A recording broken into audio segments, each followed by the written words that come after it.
Hi everybody, Miss Georgia here. Today I'm going to talk to you a little bit about game design. I'm kind of sure that most of you have played board games. There's a lot of different kinds of games. I know that a lot of times when people think about artists, they think about painting and sculpture, and that's true, you know, that's art. But there's a lot of different art forms that may not be immediately recognizable, like, you know, did you ever think about the design on a cereal box or a can of beans even? You know, some artists had to design all of those things that you look at. Like game design. This one's really fancy, but think about that. An artist designed that game. All of those visual things. This crazy thing, an artist even designed that, right? So I'm not going to take these games apart. You know what they look like. What I want you to do is, sorry about my reaching down, on your own time, if you can, take two pieces of paper, tape them together, take a pencil, and you got to use your noodle a little bit, design yourself a board game. You know, I started doing this as a sample because I thought this was going to be, you know, really, really hard to do, but you know what? Once I got going, I had so many ideas, and I'll bet you, especially if you have a friend or a brother or sister that you can work with and you can collaborate, that means working together, you can come up with some pretty cool game designs. You could make one that's even bigger than this. So, you know, when I started it, I wasn't sure what I wanted to do, so I just drew this little path on here, and then I started thinking of what could happen in my game. Okay, so before we do the next part, I want you to do this first, but what we're going to do is show you how to make a spinner. You could probably figure it out, but we're going to go through it anyway. And the other thing is I want to show you how to a couple of different ways that you can make game pieces that you can move around. And I think you could probably figure out how to do cards. Now in my game, I thought it'd be kind of cool to have some different cards that you could pick up. I'll bet you most of you, when you were little, you probably played that game Candyland. This is kind of a weird version of it. All right, let me put this away. And I keep dropping things. All right, so what I need you to do is grab your jar lid if you have one. Okay, you need something to make your spinner out of. If you don't have a jar lid, we can make it without one, but as we do it, you'll see why it's helpful to have that along. You could just make your spinner out of cardboard and paper and decorate it, but it works a little bit better if it has a little bit of a stand so it can be up and it's easier to spin it like that. So if you can, go grab a pencil and something to trace. If you have your jar lid, let's use that. If you don't, you can use your roll of tape, where's my roll of tape? I know that you all got plastic tape in your art kit, so grab that. And I think that's pretty much all we need. Tape, paper, pencil, scissors. If you want to bring some markers, you can, but I'm just going to do all mine in pencil right now because I'm just going to show you the basics of how to do this, okay? All right. Put you on pause here while I move my camera. Okay, so let's get your jar lid if you have it. And what we're going to do is place it on your paper or index card, and you're going to trace it. Now I have already done it to save time. All right, and then just draw some lines across it like you're making a pie. I'm going to actually, set this right here so we can look at it as we go. So now after you have designed your game, then you can think about what you want the spinner to say. Do you want it to be colors? Do you want it to be numbers? You could make it any number of things. You could even do symbols, like I could do a smiley face, I could do a frowny face, I could do a square, a triangle. How about a surprised face? How about I'll do a number. These could all mean various things depending on your game. Maybe I'll have one that's just blank. That could maybe mean skip a turn, or maybe I'll put a music note, meaning if you get this space, you have to sing a song before you can go forward. Anyway, you get the idea. You can do any number of things. So once you get this designed, if you want to color it, you can. I don't really use a lot of color, so I am perfectly happy with black and white. I just need some pencil lines. And then take your mailing tape or your Scotch tape in strips, if you have it, and just cover this whole thing. Now we've done this stuff before. You know why you cover things with plastic tape sometimes, especially if it's something that you're going to use a lot. It helps to keep it from getting damaged. It'll last longer and it'll be waterproof. Okay? Alright, so the other thing we need to do, I forgot to do it, is we need to make a little arrow. So you can do that a number of ways. The important thing is to make sure that it's fat enough for your paper fastener to fit through right in the middle.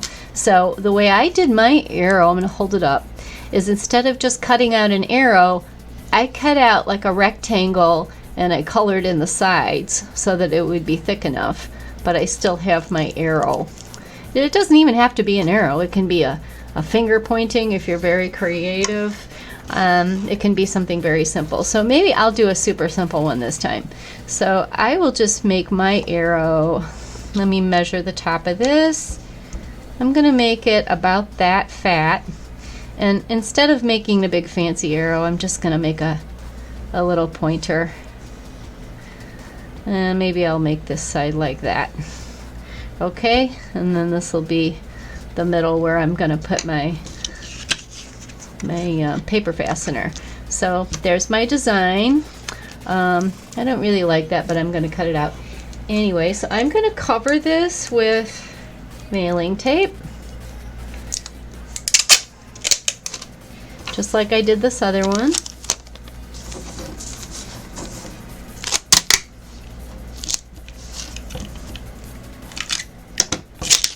Whoops. Tuck that in.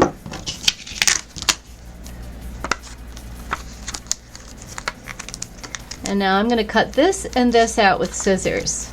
So I'm going to do just a little bit here and then I'm going to pause it again, because otherwise I'm going to take up all my time doing my cutting. And you can do that at home. See how that's going to come out? Alright. Okay, so I've cut out all my pieces and now I'm going to poke a hole in the middle. If you have a paper punch, that can work a little bit better. I see that mine's a little bit off center, but I should have been more careful, but we'll see if it works anyway. If you don't have a paper punch, you can use a pen to poke a hole through the middle. Just cut off the extra, because you need a pretty big hole so that your spinner will spin freely. It needs to be able to move. See that? Yeah. Okay. So all we're going to do is poke your paper fastener through the spinner. Then we're going to poke it through the base that you made. And we're going to fold the bottom of this. Got some wood on it from my table here. We're going to open this up, but I'm going to show you. It needs to be kind of loose, okay? You don't want it to be too tight, because you want, like, that's a little bit too tight. That's not going to spin by itself. You want to leave a little bit of space. It's hard to see that, isn't it? I'll hold it up. See that? You want to leave a little bit of space so this can spin around by itself. So I'm going to fold this kind of loose, and we'll try it a few times and make sure it does what we want it to do. finger's in the way.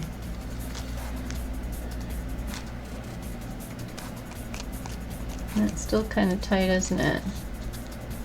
Oh, there it goes. Okay, so now you can do a number of things. You can tape this down to your game board if you want, because you need to make sure your fingers are out of the way. Okay, or you can tape it to your jar lid, which is what I prefer to do. So I would take my Scotch tape. You can use the mailing tape too, this plastic tape stuff too, but if you have Scotch tape, it's a little easier. So, and then tape this down to your lid. Do it as many times as you need to. I definitely like to tape these things down. Okay. Let's see if I can get that going. I think I'm going to cut my arrow a little bit shorter because it's sticking out past my base and it keeps hitting my finger. Okay, so let's hold this up and see if it works. Pretty good. Yeah, there you go. So once you get that, then you can tape this part, not the spinner part, the base, to your jar lid or your game board, however you want to do it. Some people like to tape their spinner right to their game board, but it depends on your game design. I think it's nice to have something that you can hold.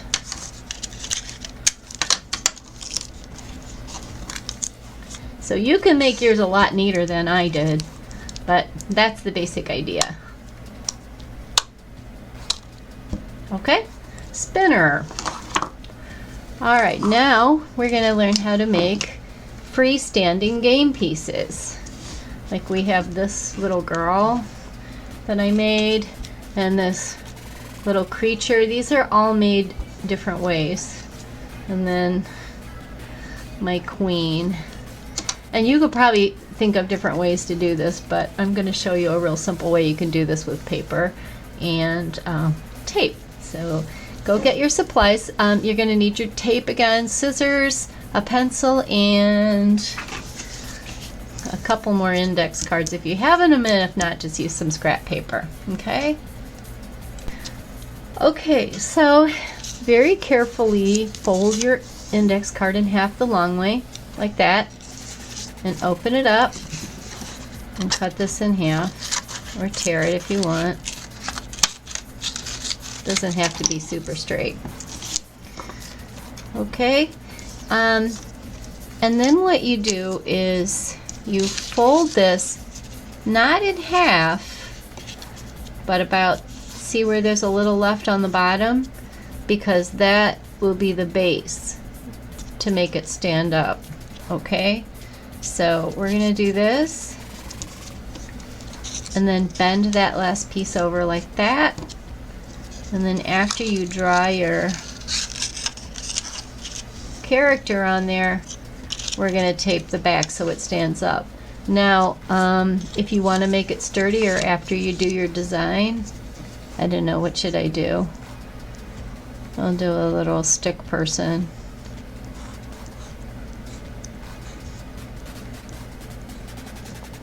Maybe waving a little flag. Okay, so that's going to be my character. Now, if you cover this with tape, you can either use Scotch tape. I'm going to do that just because it's quick. If you do that, cover the whole thing.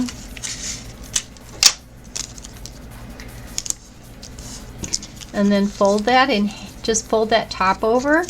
And if you want to cut out a shape, now's the time to do it. Don't cut below that line. Okay? So I'm just going to do, you could do any shape you want, like my queen there. I kind of cut her out, like around her crown, so that it has a little bit more shape than just a plain little tent like that, which that's fine too. So when you get done, bend that up, take a piece of tape and fasten that end together. Okay, and now you have a game piece that stands up by itself. You can do both sides if you want. You can do a front and back. You can make these a whole lot fancier than I did. We're just doing a real quickie, so you know how to do it. Okay, now let's look at this one. I'm going to turn this video off again. Actually, I don't need to do that.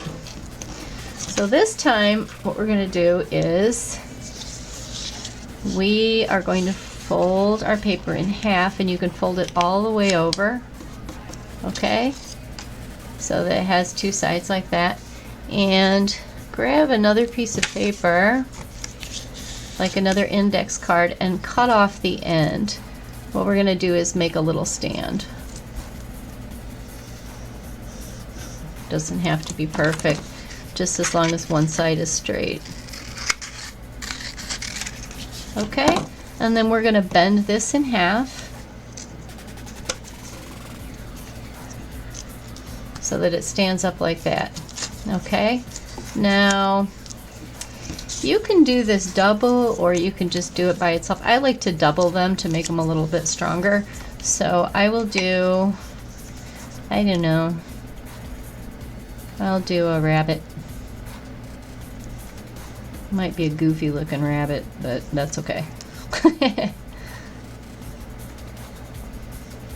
This is just going to be a, maybe it's not going to be a rabbit. What is this going to be? I don't know. Okay, so then what I'm going to do is I'm going to cover this whole thing with tape.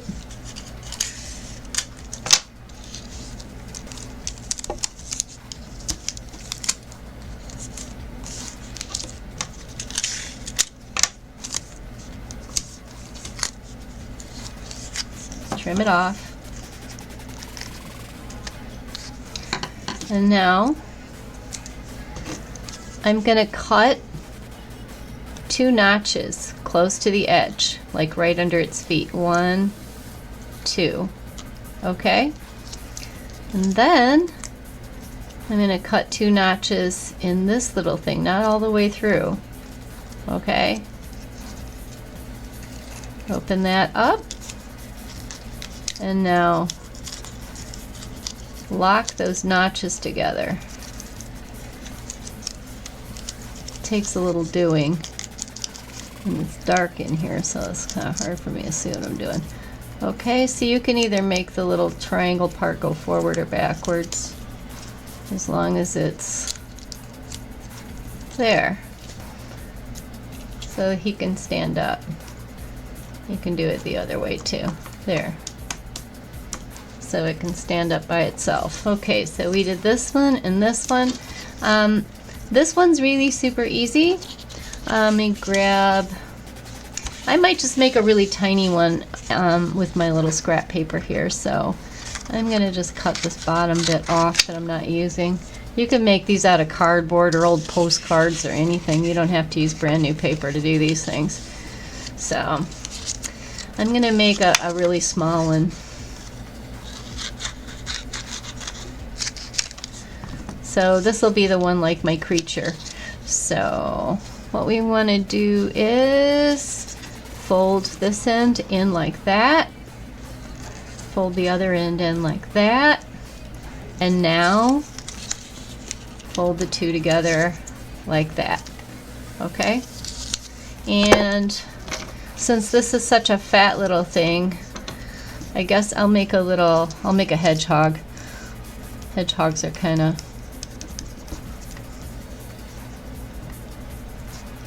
does that look like a hedgehog? A little bit. Spiky anyway. Alright, so that's going to be my little game piece. So you can cover this whole thing with tape. I'm not going to do it now to save time. And then you just overlap these pieces on the bottom. and stick a piece of tape on there. You can really gob that tape on really nice and thick. So there I have 3 different ways of making game pieces that can move around. Got it? So, you know, as you can see, you can decorate these any way you want. Alrighty, I'll be back with a couple more ideas for you.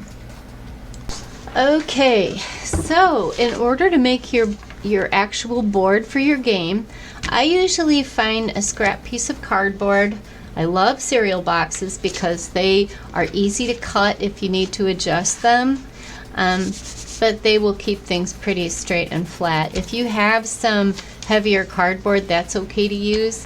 And then you want some paper to work with. So I usually find some paper that will fit on my cardboard. And when I start designing a game, I usually do the board first. But you could do it a number of ways. You could do the spinner first, and then you could do the game board. And you can start working on it and kind of plotting out your design. So I started by making a big path because I had the game Candyland in my head. But you could do any number of things. You could make spaces to land on. They could be numbered. They could have colors. Any number of things you want. I'm just gonna draw some shapes on here. Maybe I'll make a house for home. I could make any number of things on here. I could make a river that maybe you have to swim in, crocodiles or something like that. Maybe a bridge that you can cross.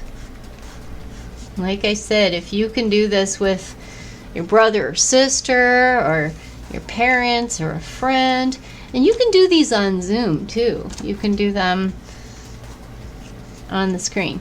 Okay, so this isn't done, but I just want to show you how to do this. So once I get the design that I really like, then I tape over the whole thing with mailing tape. But before I do that, I usually tape my board pieces together. You could make it a lot bigger than this. You can keep building on too if you want. I've had some people use like 5 or 6 pieces of paper and make a great big square. Okay, so let me pause this again and I'll show you one that my granddaughter and I were working on. Okay, so here we have our board, and we've got a little scribbling on here because we couldn't decide what we wanted to do. So we got really carried away. Instead of starting with the game board first, we made our spinner. And then we thought, okay, how can our game board use the spinner? So any way your imagination takes you, you can make your game.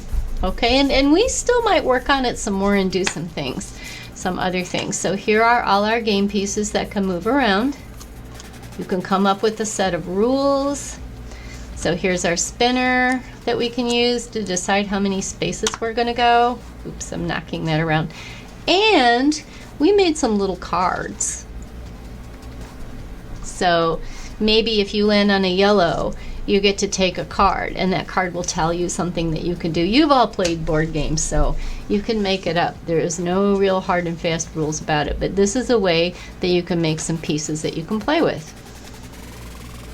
Okay, so before I go, I'm going to hold up a couple of samples. An artist designed this board, or maybe a group of artists might have collaborated, that means working together, on this game, which I'll bet you have all played. And what I want to tell you is you can make these boards very, very beautiful. It depends on how much time you want to put into it, but here's a game board. Now I can't remember which game this is. I borrowed it from my daughter, but look how beautiful that is. So you can make these as simple or as elegant as you want. There's this game that I held up before. Whoops, that's called Evolution Flight. Look at the artwork in that. So you can make them pretty simple. You can do little stick figures like I did, you know, or you could make some like beautiful cards to go with your game. So you have the basics, and I'm sure you can think of some more. And I'm kind of ducking down because my camera moved on me. All right, have fun with this. I would love to see your games that you design, especially if you work with another person. It's a lot more fun to work with a group on something like this. You just have to collaborate and all decide on things together, which I think is really fun. Okay, have a good time with your game design, and I will see you next time.